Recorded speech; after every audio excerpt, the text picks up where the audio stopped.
Which choice best describes data in the graph that supports Alio and her colleagues' hypothesis? Many plants lose their leaf color when exposed to kanamycin, an antibiotic produced by some soil microorganisms. Spelman College biologist Mentewab Alio and her colleagues hypothesized that plants' response to kanamycin exposure involves altering their uptake of metals, such as iron and zinc. The researchers grew two groups of seedlings of the plant, um, half of which were exposed to kanamycin and half of which were a control group without exposure to kanamycin, and measured the plant's metal content 5 days after germination. So the text highlights how the plants lose leaf color when exposed to kanamycin, and that the researchers hypothesized that the plant's response to kanamycin exposure is to alter their uptake of metals like zinc and iron.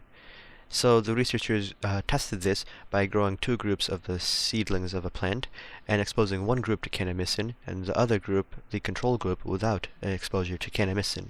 And then they measured the plant's metal content. And this is that results. So these graphs show the metal content of plants with and without kanamycin exposure. So there are two metals shown, zinc and iron, and there are different plant groups, one of which is without kanamycin and the other of which is with kanamycin. So from the graph you can clearly see that the group with kanamycin has far lower metal exposure than the group without kanamycin. So let's look at the answer choices. A. The control plants contained higher levels of zinc than iron, but plants exposed to kanamycin contained higher levels of iron than zinc. So looking at these graphs, we can see that the gray represents zinc and the black represents iron. The claim in the first option choice A is that the control plants contained higher levels of zinc than iron. So the gray should be greater than the black. But in this case that's not true, because in this graph you can clearly see that for the control group, which is the group without kanamycin, the iron is greater than the zinc, and this is the same for the group without with kanamycin, which is that in this case zinc is greater than iron, not iron greater than zinc.